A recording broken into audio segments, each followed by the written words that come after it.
അപ്പൊ നമുക്ക് ഇന്ന് ബ്ലാങ്ക് പിടിക്കാൻ പോയാലോ? ഇന്ന് നമ്മുടെ ലക്ഷ്യം എന്ന് പറഞ്ഞു കഴിഞ്ഞാൽ 50 കിലോയുള്ള ബ്ലാങ്ക്, അതാണ് നമ്മുടെ ലക്ഷ്യം. അതിലൊരു മാറ്റവും ഇല്ല. പിന്നെ 50 കിലോയുടെ ഒന്ന് കിട്ടിയില്ലെങ്കിൽ 25ന്റെ 2, അതാണ് നമ്മുടെ കണക്ക്. പിന്നെ നമ്മുടെ ഫിഷിംഗ് ടീം ചൂത്തിയ ബോയ്സ് എല്ലാം അവിടെ കാത്തിരിക്കുകയാണ്, തന്തയ്ക്ക് വിളിച്ചുകൊണ്ട് കാത്തിരിക്കുകയാണ്. എത്രയും പെട്ടെന്ന് പോയില്ലെങ്കിൽ അവന്മാരെന്റെ കാലടിച്ച് ഓടിക്കും. കാരണം എപ്പോൾ ചെല്ലാന്ന് 6:30 ചെല്ലാന്ന് പറഞ്ഞത്, ഇപ്പൊ തന്നെ ലേറ്റായി, നല്ല ലേറ്റായി. ഇനിയിപ്പോൾ 50 കിലോന്റെ ബ്ലാങ്ക് എന്ന് പറയുമ്പോൾ അതിന് വേറെ കിട്ടും, അത് ഞാൻ കേൾക്കാൻ റെഡി ആയിട്ടാണ് ഇരിക്കുന്നത്. അപ്പോൾ പോയി കേട്ട് മീനും പിടിച്ചിട്ട് വരാം. കുന്നോളം ആഗ്രഹിച്ചാലേ കൊലയോളമെങ്കിലും കിട്ടും എന്നാണ് കാരണവന്മാര് വേറെന്തോ പറഞ്ഞിട്ടുണ്ട്. എന്റെ മനസ്സിൽ അങ്ങനെയാണ് ഓർമ്മയിൽ നിൽക്കുന്നത്. അപ്പോ കുന്നോളം ആഗ്രഹിച്ചാൽ കൊലയോളം. ഓക്കെ,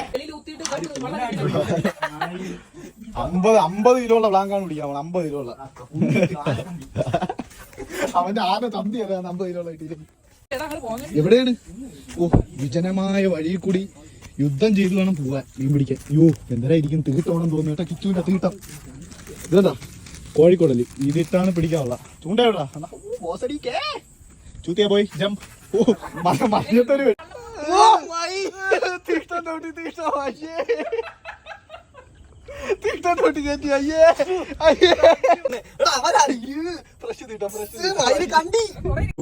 തീട്ടം കഴുകിക്കളെ.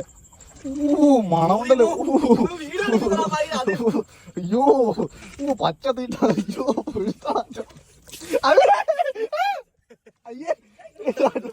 ഓ, നീ അവിടെ സേഫ് ആയിട്ടിരിക്കല്ലേ? എവന്റെ വാക്കും കേട്ട് താണ്ടി ഇതിന്റെ അകത്ത് എരണമുള്ള ചാക്ക്. എരണം പോരാഞ്ഞിട്ട് എവന്റെ വാക്ക് എരണം പോരാഞ്ഞിട്ട് അവൻ തീട്ടോ ഇവിടെ ചോട്ടിക്കറ്റി. എന്നിട്ട് താ ഇവിടെ ചെറിയും കുത്തി ഇവിടെ ഇരിക്കുന്നത്. അനക്കൊന്നും പോലുമില്ല. എന്താ ചെയ്യാ? എടുത്താടാ, ചൂണ്ടയൊക്കെ എടുത്താ. ഞാൻ താ മീനൊക്കെ എടുത്ത് തീട്ടോ എടുത്താടാ.